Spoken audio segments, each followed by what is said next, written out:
Welcome back. In honor of Women's History Month, the Center for Bronx Nonprofits will host a Women's Resilience Conference. It'll be the fourth time the organization has held a conference in celebration of women, and here to tell us more about it is Executive Director of the organization, Eileen Newman. Eileen, thank you so much for joining me.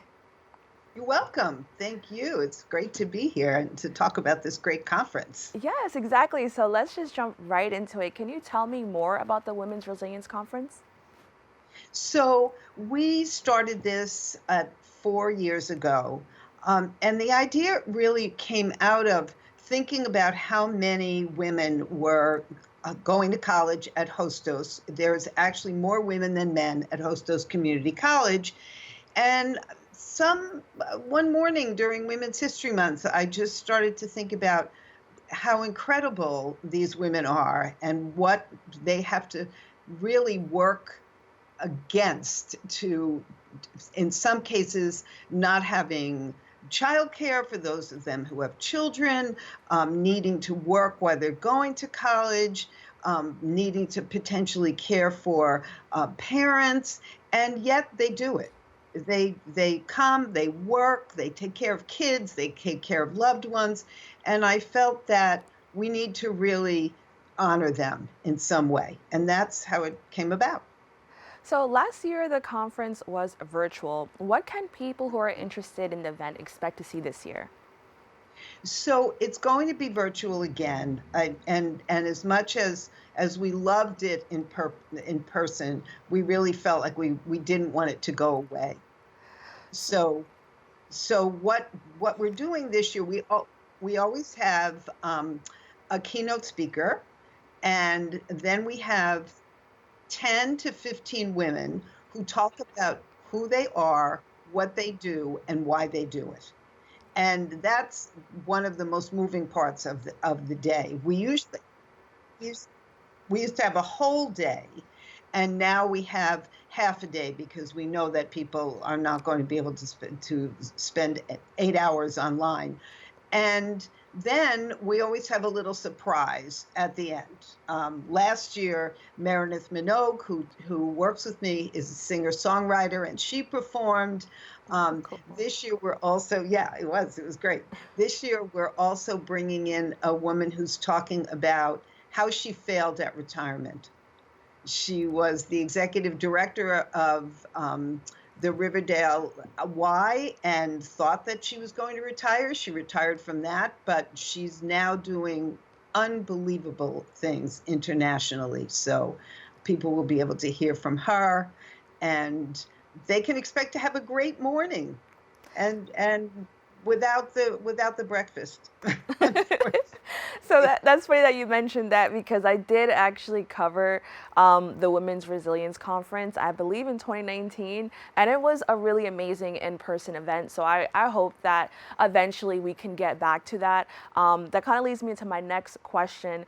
We're seemingly coming out of a pandemic. How have you seen resilience take on a new meaning for some of the women you work with?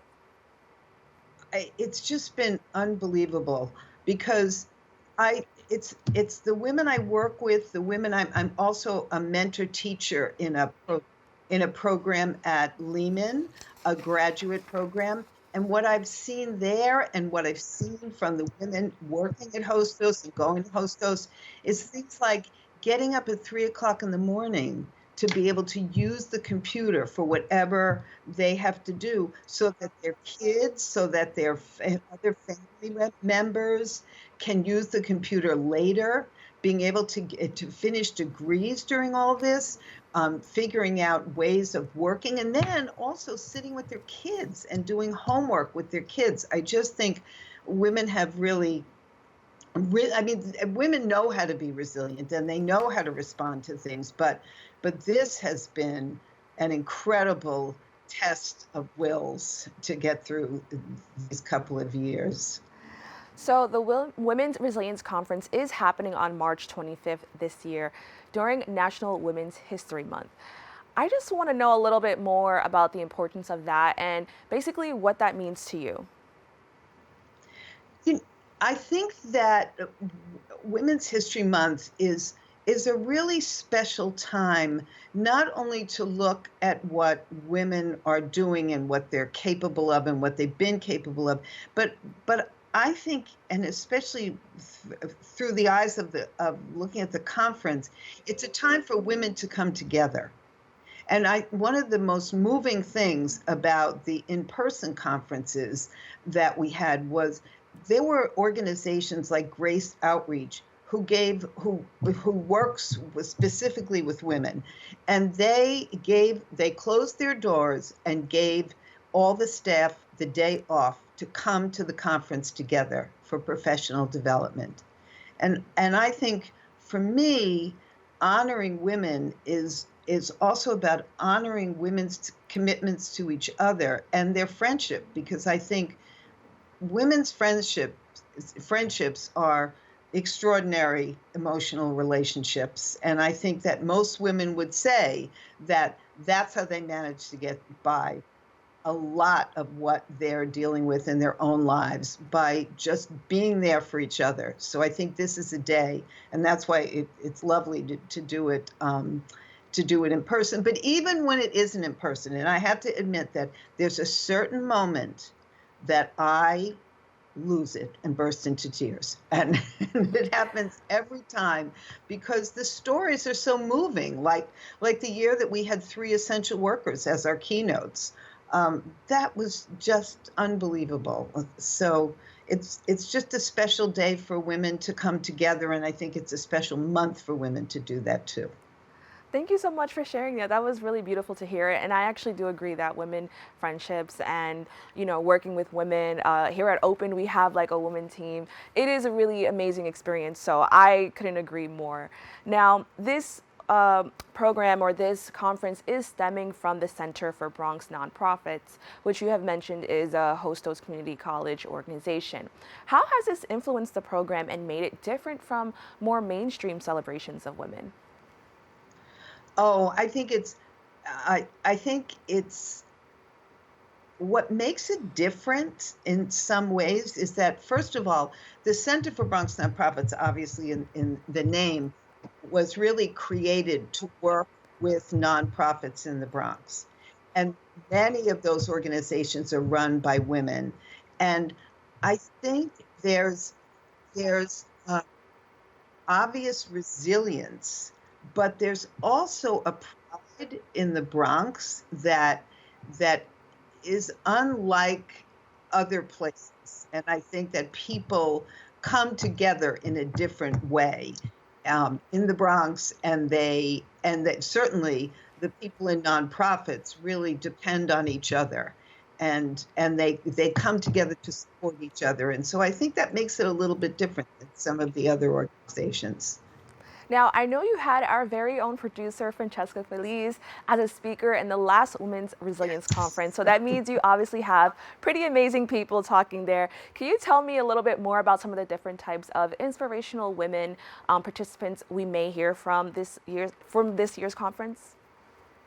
So we're going to be hearing from Kathleen Adams, who's one of the co-founders of an organization dedicated to women in hip hop, Mama's Hip Hop Kitchen. We're going to be meeting a woman who actually isn't from the Bronx. She's from a little further away, but she comes from New York originally, was working in the film industry, turned her life around, moved back up to Buffalo, where she came from, had a child, raised a child, and went back to school, got her doctorate, and is now doing TED Talks and working as a woman leader in government up there. We have had also people who are in various kinds of organizations that may be professional organizations. Some have created their own organizations. And so there's going to be a great number of, what we try to do is we bring together people who have good stories.